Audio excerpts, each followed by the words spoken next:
Hey, what's up there, YouTubers? It's me again, Brian, aka Gamer55551, and I am back with a My 2 Cent video for this week, for the week of September 15th to the 21st, 2024, where I take a look at a couple of stories that caught my attention and give you my thoughts and my opinion on them. And we got 4 stories to cover this week, including Nintendo actually going after the developers of Palworld and all.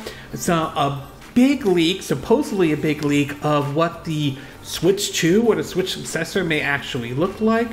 A comment made by a former executive of Sony that really did not go down very well with a lot of folks who certainly did not like what he had to say. And supposedly a report coming out that basically we might have a good idea of what could be powering, or at least something in regards to backwards compatibility with the PlayStation 6. If you're interested in where I got the source of this information, links will be in the description of this video, assuming you're watching this on YouTube. And if there's certain parts of the video you wish to skip to, though, again, timestamps will be in the description of this video, or it will be at the beginning of this video, to be exact. But before we get started, though, I like to do what I like to call the quick My 2 Cent, stories that kind of caught my attention, but I'm not going to go into a huge amount of details and all. The first one we're going to be we point out is that Nintendo has expanded their Switch online service with 4 titles for the Super Nintendo library. I believe 3 of them were Super Famicom titles, or at least only in Japan, and one which is basically Battletoads and Double Dragon, that's kind of interesting to see that one make its way over to the Super Nintendo library, but still, nevertheless, glad that they're adding more games to the service, though, including some of the stuff from the Super Famicom, and I would love to see more of those games make their way over to basically, the Nintendo Switch Online Service library, including those from the NES and even, Game Boy, Game Boy Advance, to even the Sega Genesis as well. So certainly would like to see more of those titles that were only released in Japan at one point make their way over to the service and all. We're also learning rumors that supposedly Nintendo may be adding support for the Super Nintendo mouse for the Nintendo Switch online service, though. I'm curious to see how that's going to work, because I don't know how many games use the Super Nintendo mouse, though. The only one I could think of was Mario Paint. That was like back during the Super Nintendo days, though, and I think maybe one called Tin Star, I'm not 100% sure about, but I'm very curious to see how that is going to work, especially for the Switch's online service. Maybe it involves just using one Joy-Con and you sort of point it around to the screen and everything like that, but we'll have to find out soon. We'll find out soon when Nintendo officially announces it, assuming this rumor is true.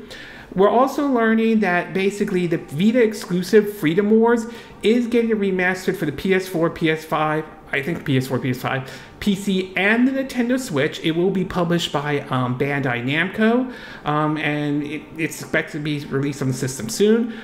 Never really played this game, never really got it on the Vita and all, but I am very curious as they are remastering this game and bringing it over to the Nintendo Switch.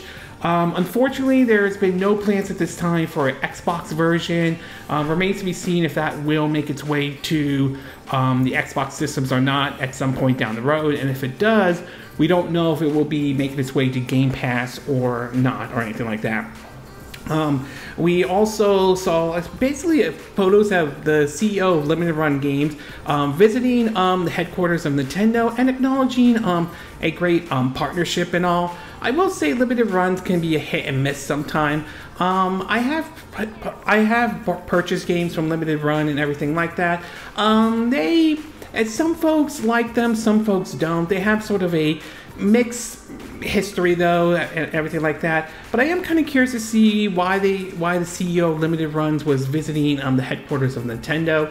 Perhaps maybe it might be doing stuff with maybe, Switch 2 related or anything like that. So who knows? But either way, the CEO did visit the headquarters of Nintendo. One of the leakers, known by the name of Pyro, who really leaked out a lot of information or did clues, but later was supposedly got exposed and basically deleted this stuff is back on X at this time, though. It will remain to be seen whether Pyro will have anything new to leak or not, or anything like that. It will be interesting if he did anything this time around to try to avoid this mistake that, well, ended his, leaking career at the time, to be exact. We also learned that the head of Respawn Entertainment has said that Nintendo is supposedly a great partner. I will say, when it comes to EA and Nintendo, let's just say, despite EA claiming to have a great partnership with Nintendo, their record of bringing a lot of their games to the Nintendo system has been spotty at best, though, or sometimes comes off as doing a half-ass approach and everything like that, or coming up with excuses why their games don't make their way onto Nintendo system. Now, we have had some games make their way, like Plants vs. Zombies, to FIFA, and all, to even Apex Legends, but I mean, they really have not really been a huge support from the Nintendo Switch. Is it possible they could be gearing up to bringing their games to the Switch 2 and everything like that? That's a possibility. I can't rule that out entirely, but I'm not holding my breath since this is EA we're talking about, and given their so-called great partnership that they claim to have with Nintendo, I wouldn't be surprised if they do limited support for the Switch or everything like that. But time will ultimately tell and all. We also learned that one of the producers, the folks who worked on the Kingdom Hearts series, is supposedly wants to finish and do Kingdom Hearts 4 and is basically planning to retire in a few years' time and everything like that. Obviously, though, we know Kingdom Hearts 4 is in the works and everything like that. No word on what systems it will be on. The obvious choice is the Xbox and PlayStation. Not out of the realm of possibility to come to something like the Switch 2 or something like that, though. And we still have to see some more details of what we could expect from Kingdom Hearts 4 and all. But obviously, supposedly, Tetsuya Nomura, if I'm saying his name correctly, supposedly this could be his last game or anything like that. But time will ultimately tell if that happens or not. We also saw that Sony showed off basically the 30th anniversary of the PS5 and the PS5 Pro console and accessories and everything like that. Basically, these are the systems that use sort of like a painting that looks very similar to what the original PlayStation back in 1995 looked like. We saw it with the DualSense and even, the PlayStation Portable and everything like that, though. I mean, it looks nice indeed and everything like that, but still, I'm not really 100% sold on buying it, especially the PS5 Pro and everything like that, especially at the price of $700 and all. I'm sure there are those that are willing to pick it up, and I'm pretty sure you're going to see scalpers try to pick this up ASAP, but I just don't see myself buying it and everything like that. We also learned, at least according to the Wall Street Journal, that the Xbox Series X and S consoles are supposedly under a half of where the PS5 and everything like that. At least according to the report, they are saying, if I'm reading it correctly though, that this Xbox Series S and X has about around 23 million compared to PS5's 61 million. Now, granted, Microsoft doesn't release any numbers or anything about that. They are more focused on engagement, at least according to what they're saying. So this may or may not be true, but still, there has been some questions about Microsoft's approach with the Xbox Series X and S, and I do feel like sometimes it comes off as like they're not even trying to sell the console and everything like that at all. And I think that's kind of rubbed some people the wrong way and everything. So again, we don't know 100%. Microsoft really doesn't have a history of releasing sales numbers for their consoles compared to what Sony and Nintendo does. So this report could be right, this report could be wrong, but given the way Microsoft has approached their console so far, I can see why some might get the impression that this report could be right and everything like that.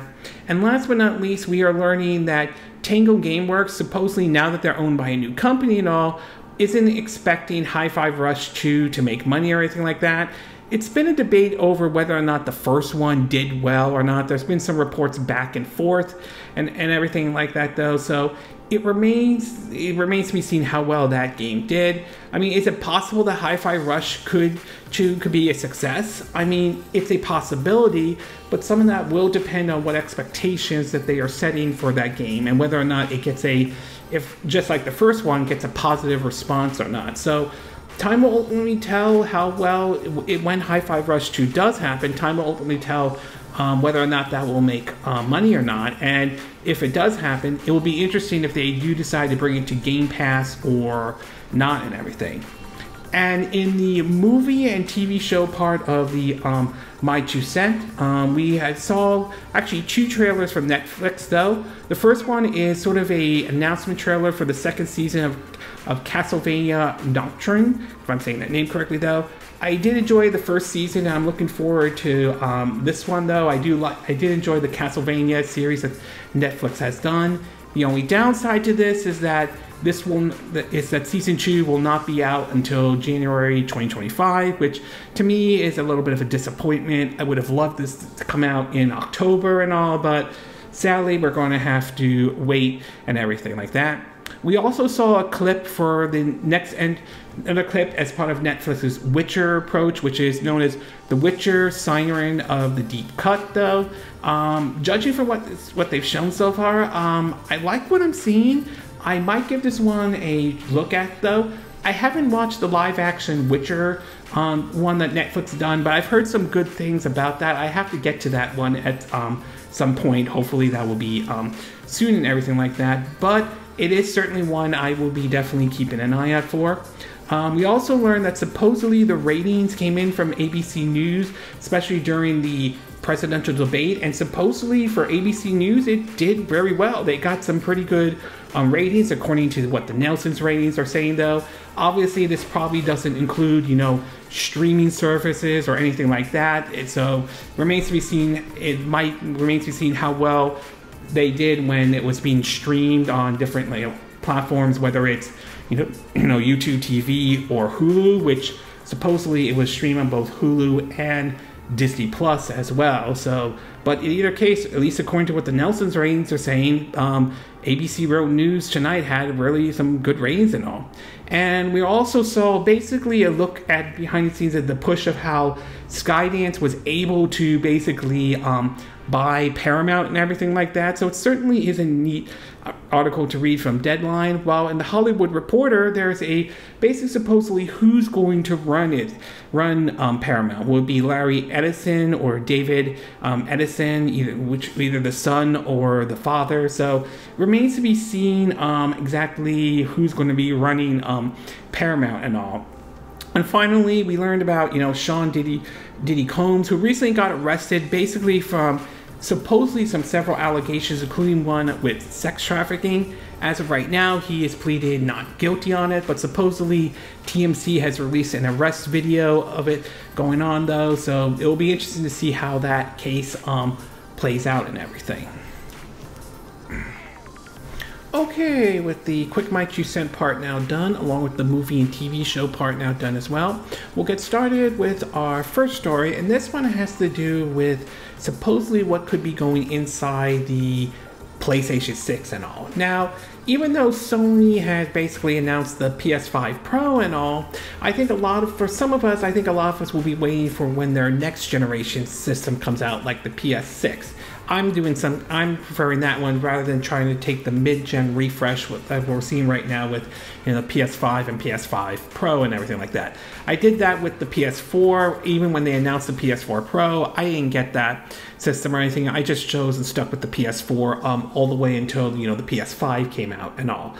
And in terms of what we could expect the system to come out, a lot of people are thinking 2027 to 2028, which I wouldn't be considered. That certainly isn't out of the realm of possibility, although it is possible things could change and everything like that. But for right now, that's what most people are speculating.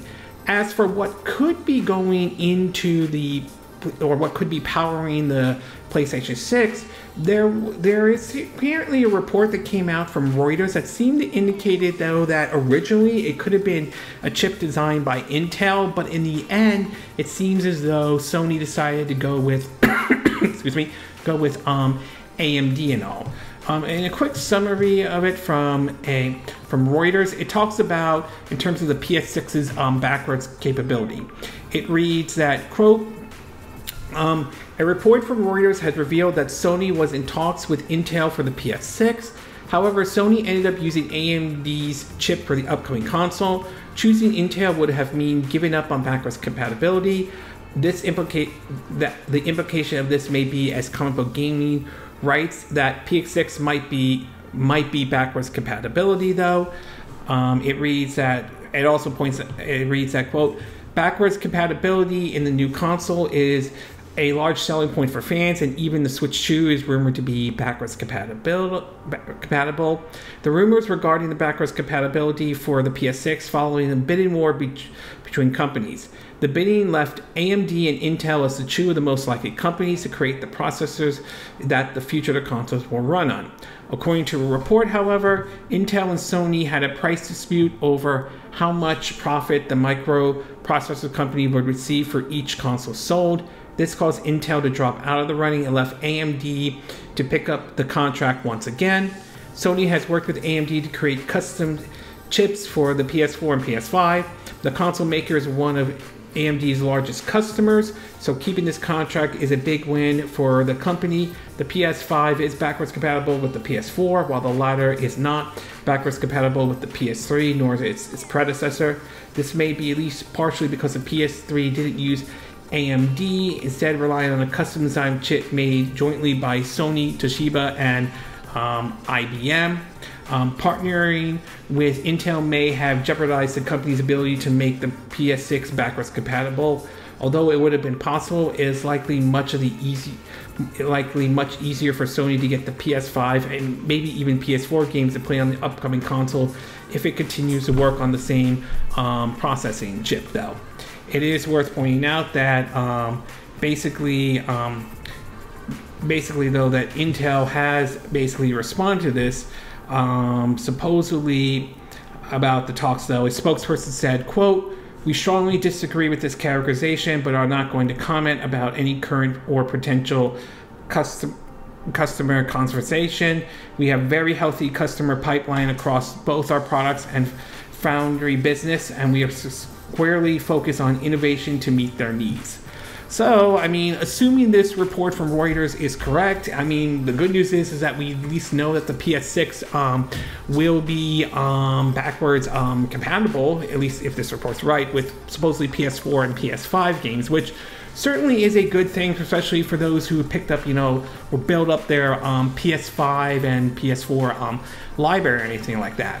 As far as what could we expect to see, how powerful the console might be, that remains to be seen. Nor I'm very curious to see if it will use some form of DLSS, the kind of stuff that NVIDIA is using, to see if it will use, I think AMD's using something like that. So it would be very interesting to see just exactly how powerful this console may be and all. But for now, it seems at the very least, we know it does sound like backwards compatibility will be available on the PS6. As far as when will Sony talk about the PS6, I would say I'm thinking maybe 2026 or 2027, to say the least, assuming the 2028 date is accurate and all. But right now, I think all hands are them trying to push out, the PS4 Pro, which supposedly, oh, that's my cat playing with the camera, supposedly basically got a mixed response. So we'll see how well the PS5 Pro does, though. But overall, I would say, assuming this report's true, nice to know that the PS6 will be backwards compatible, but obviously a lot of us would like to see what's going to be under the hood and everything like that, and whether it will use anything like an AI feature or some form of DLSS and all. Okay, we're going to take a quick break, and when we get back, we'll get to part 2. And this one has to do with supposedly a comment made by a former executive who worked at Sony, which isn't going well with everyone out there. So we'll take a quick break, and we will be right back.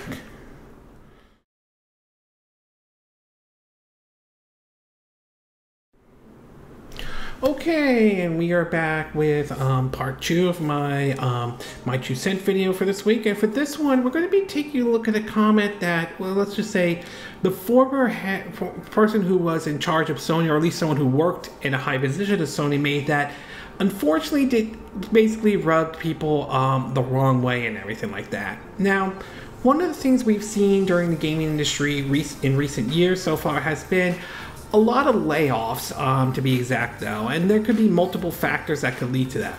Some of it is because at the time with COVID though, people were staying home and trying to find ways to entertain themselves. But as COVID started to recede a bit though, it became a lot of the people that were hired during that time were let go. Other situations involved basically, video games are getting way too expensive and everything like that to make these days though, and some of it could be relying on chasing the trend of every game needs to have a live service or always online connection. So there are a lot of factors we could see, or just bad decisions in general. Well, recently a former Sony executive made a comment though that unfortunately did not, let's just say the way it was said, and depending on how you want to look at it though, certainly may have rubbed people the wrong way and all.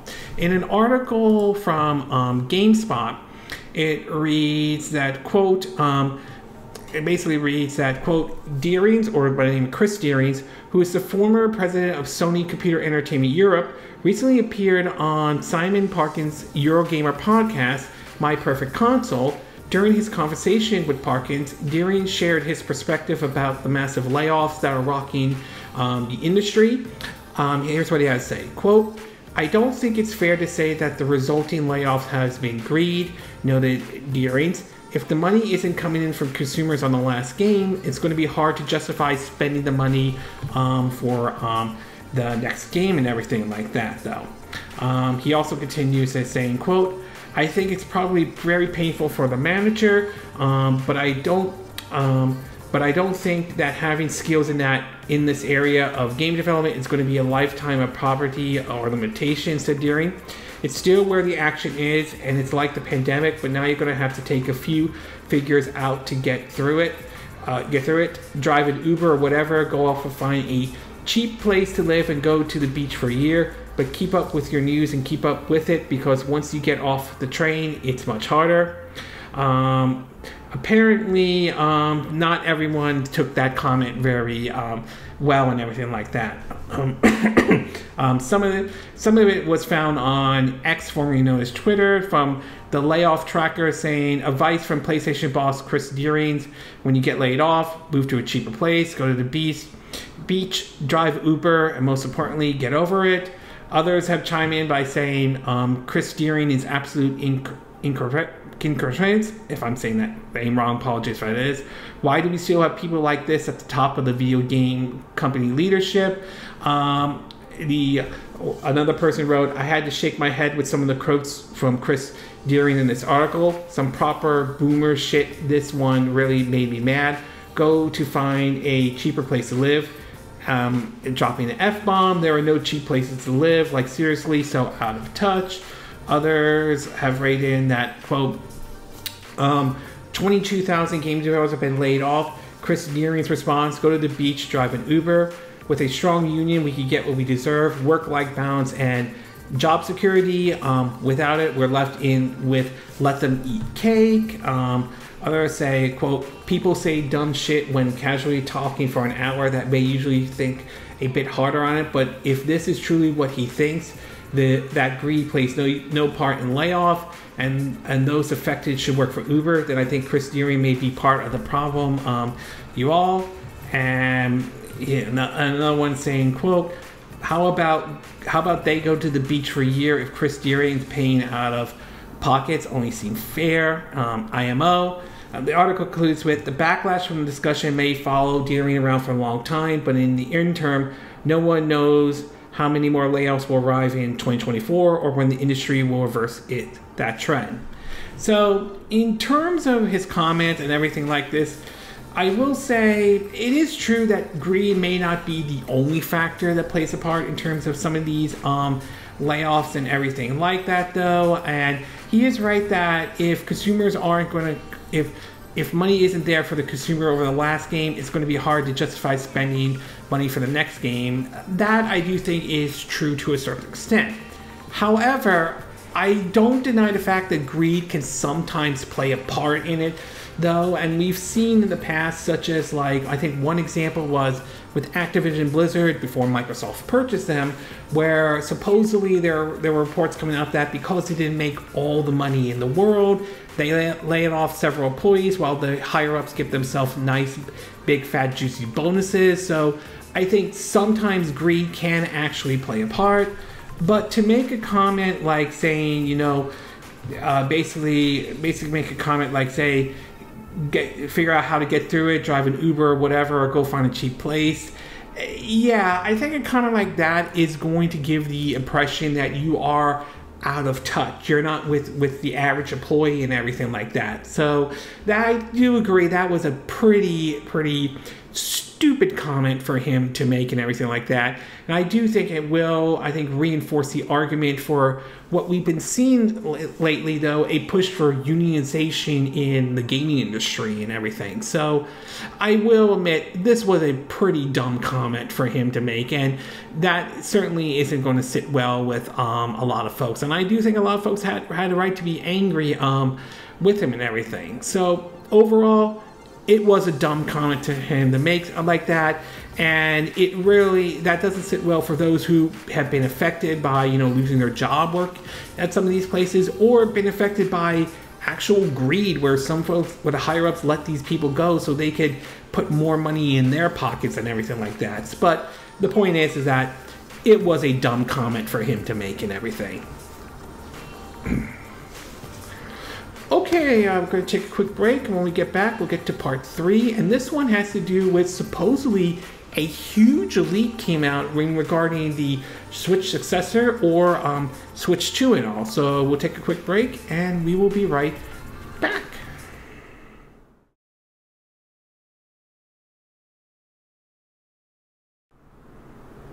Okay, and we are back with part 3 of my Two Cent video for this week. And for this one, we're going to be taking a look at supposedly reports coming out that the Switch 2 or the Switch successor may have leaked in a certain degree and everything like that. Now, it's been probably a worst kept secret up to this point that a lot of people knew that Nintendo was probably working on their next system and everything like that.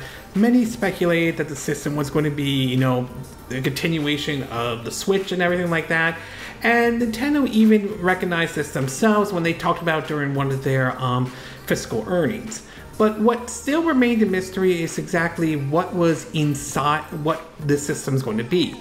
How's it going to look or anything like that, to basically would continue the Switch name and everything. Well, during the week though, it appears as though there were several leaked or supposedly leaked images showing supposedly what this system could be and everything like that. And some of the information that came out has been, let's just say, very interesting and everything like that. In an article from Video Game Chronicles, let me just move this over, it basically reads that supposedly, quote, alleged image of the Nintendo Switch successor console has appeared online, showing a design that's not too dismissive of the previous console. The image, which appeared on Reddit but were originally sourced from a Chinese social media site, although supposedly there are reports that got taken down, showed a device with a large 8-inch screen, magnetic Joy-Cons, and a USB Type-C port excuse me, on both the top and the bottom. While the images are unverified, one source who has not seen the final Switch 2 console but has been briefed on Nintendo's plans told VGC that the Reddit image matched what the company has told partners to expect from its design. Basically, they have not, VGC has contacted Nintendo for comment. According to today's image, the Switch 2 will include 12 gigabytes of RAM compared to 4 on the original Switch, support HDMI 2.1 and 256 gigabytes of internal storage compared to 32 gigabytes, which matched an alleged shipping leak from earlier this year. They showed off different designs. Supposedly, they're claiming that a revised SL and SR buttons on the front facial player LED. The design obviously looks, at least according to what the leaks came out, or supposedly looks very similar to, you know, the Switch in general. Supposedly the screen is a bit bigger this time around and everything like that. They showed that the size seems to be much bigger than what the current Switch is right now and everything like that, or even the OLED or anything like that. Anyway, continue on. It says the image is also in line with earlier reports on Switch design. Previously, publications including VGC reported that the Switch successor will include a large 8-inch screen, and Nintendo patent suggests that it would be opting for a new magnetic attachment for its controllers. They point out that two sources VGC spoke to last year suggest that the console could launch with an LCD screen instead of a more premium OLED to bring down costs, especially considering the increased storage needed for high fidelity games. Chinese peripheral maker MOBA Pad also previously claimed that the Switch 2 handheld will support 1080p resolution, and the new dock will support 4K resolution and all. So, no word at this time in terms of the chip powering, at least at this time though, but many are speculating it could be NVIDIA's T239 chip, which has some form of DLSS in it. At least that's the claim at this moment. Now, assuming these images are legitimate and they're actually true and everything like that though, the way the system looks, at least according to some of the images that come out though, I will admit I'm not really surprised about some of the images that are being shown. I think some of these are kind of what I suspected the Switch 2 might look like and all. It's clear based on these images that Nintendo obviously wants to continue with, you know, keeping the original form factor and design and everything like that, which really isn't surprising since the Switch seems to have been a hit with a lot of folks and everything out there though. In terms of power and all, it does seem to indicate that there are some reports coming out that it certainly will be more powerful than the current Switch, and some are claiming it could be between a PS4 Pro and an Xbox Series S and everything, which would not be a bad thing if that report is true. And of course, if it is using DLSS, I'm very curious to see how DLSS is going to work out in the Switch successor and everything like that. But it's, like I said, assuming these images are true, I'm not surprised though. I think some of this is like, yeah, I can definitely see it being that design and everything like that. But like anything though, we still have to wait to see the official system and when Nintendo decides to start talking about it and everything like that. Obviously, I'm pretty sure Nintendo's not happy about this leak happening though and everything, so it'll be very interesting to see if they're going to be talking about the Switch 2 now or saving it for maybe, you know, in October or something like that. But in either case, if assuming these rumors are true and this leak is legitimate though, I'm not surprised if the final version of the Switch 2 or the Switch successor, whatever they're going to call it, although there are claims it's going to be called Switch 2, if this is what the final design looked like. So overall, definitely some interesting leaks that have come out in regards to the Switch 2 and everything. But like I said, assuming this is the final form for the Switch 2, this should not surprise anybody and everything like that, though, considering that given how well the Nintendo Switch has been for Nintendo in general and all. Okay, we're going to take a quick break, and when we get back, we'll get to our fourth and final part, and this one has to do with basically Nintendo actually suing the developers of Palworld and all. So we'll take a quick break, and we will be right back.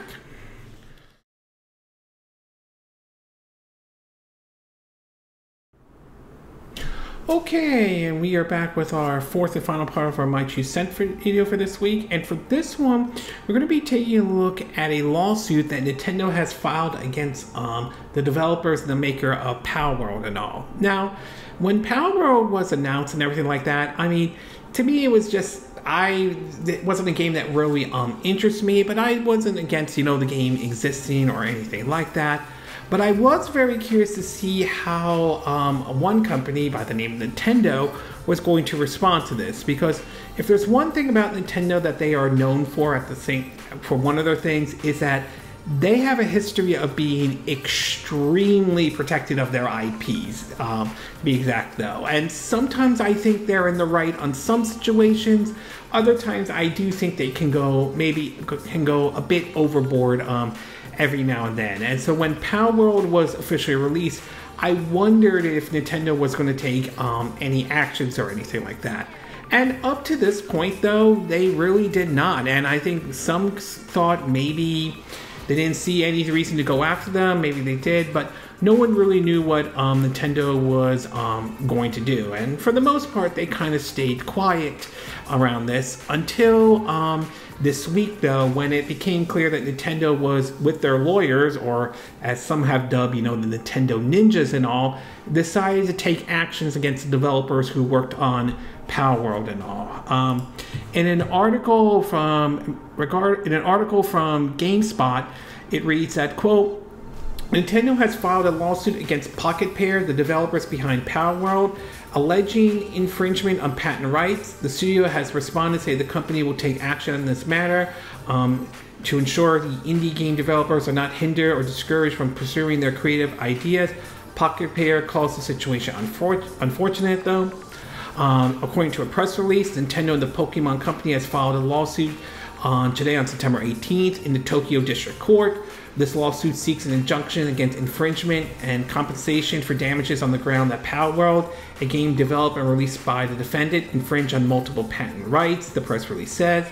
Nintendo will continue to take necessary action against any infringement on its intellectual property rights, including the Nintendo brand itself, to protect the intellectual property it has worked hard to establish over the years.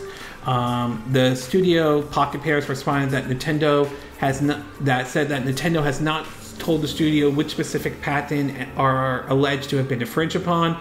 The studio has been blown away by the reaction to Palworld since its launch and said it's unfortunate the studio now has to spend time and money on this matter unrelated to game development as a result of the lawsuit and everything like that.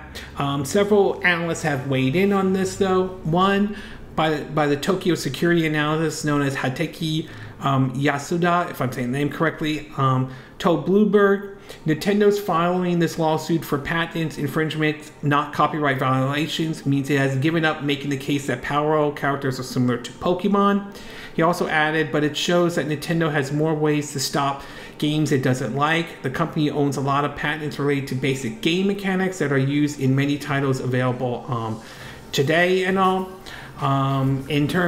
Meanwhile, other lawyers like Richard Hogue, who's known for, you know, virtual legality and all on YouTube, has weighed in on this though. According to an article from Game Radar, he says on, quote, probably going to need more specific before I comment more completely, but Palworld is such a different type of game from Pokemon, it's hard to imagine what patents, not copyright, might have been plausible infringement.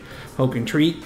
Initial gut reaction is Nintendo may be reaching and continues.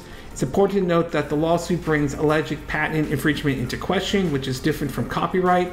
Therefore, the initial controversy surrounding Palworld, where players were pointing out similarities between certain pals and Pokemon characters' design, doesn't seem to be relevant right now. Patents are for inventions, not art. That's copyright. Hogan writes further down the line in the thread. So as of present, they look to be claiming some protection in the game of Pokemon being infringed. It's OPAQUE right now. So it's going to be very interesting to see how this all plays out and everything like that, whether Nintendo will succeed on this or not. They have a history of succeeding in a lot of these cases and all, but I'm very curious to see how this one is going to play out and whether they have enough of a stronger case or not or anything like that. Do I think Nintendo might be overreacting? Maybe to a certain degree, to be exact though. I mean, it's one thing if it's basically like, it's like the developers of Palworld literally use Pikachu to put in their game and everything like that. It's one thing if it was that kind of situation, but I'm just not 100% sure about this, because there's a lot of games that do, you know, draw inspiration from other games and everything like that. And I do think there might be some difference between Palworld and Pokemon and all. But nevertheless, Nintendo is very much known to really go after these folks, to be exact though. We'll see how well they will go after them, and whether or not Nintendo has a strong case against developers of Palworld or not, or if they choose to end this by selling this out of court as quickly as possible. I mean, that's also a possibility, and we'll see how long this case is going to last. But in either case, it does seem to indicate both the developers of Palworld and Nintendo and the Pokemon Company seem to be digging in for what could be a long legal fight and everything. So overall, though, it's going to be very interesting to see how this all plays out and all. But I do kind of question Nintendo doing this and everything like that, considering that it is possible that some of the gameplay mechanics are different than what they are in Pokemon in general. But like I said, we'll have to wait and see how this all plays out and all. Okay, this concludes this My 2 Cent video for this week. And again, these are my opinion. What are yours? What are your thoughts about AMD, this report about AMD and Intel with the PS6 and everything like that? Assuming this report is true, do you think AMD, do you think Sony did the right thing going with AMD over Intel? Are you going to wait for when the PS6 came out and just skip the PS5 Pro and all? What are your thoughts about this comment that this former Sony executive of Europe basically made? Do you think people are blowing his comments way out of proportion? Or do you think people had a right to be angry and thinking that this was an idiotic comment for him to make? What are your thoughts about some of the leaks of the supposedly Switch 2? Do you think these leaks are legitimate in any way? And if so, are you pleased with what you see in regards to what the Switch successor may look like? And what are your thoughts about Nintendo suing the creators of Palworld though? Do you think Nintendo has a strong case against the developers of Palworld, or do you think that their case is extremely weak in any way? Or do you think there is a very good, or do you think they will settle this out of court and all? Do you agree with what I said in this video? Do you disagree? Do you have a difference of opinion? As always, sound off on the comment section below. Let me know what you think. And if you do like this video, I hope you hit the like button. I would appreciate it. And I hope you do subscribe to my YouTube channel. If you do, make sure you hit the bell icon for notifications of any new videos I put up. Also, feel free to share this video if you want to, and feel free to donate to my channel if you'd like. You could do it through PayPal Me or Patreon or Steam Labs. Links will be in the description of this video, assuming you're watching this on YouTube. And I will see you again next time when I do another video. Hopefully that'll be soon. Until then, from Southern California, I wish you all a good day then. Bye.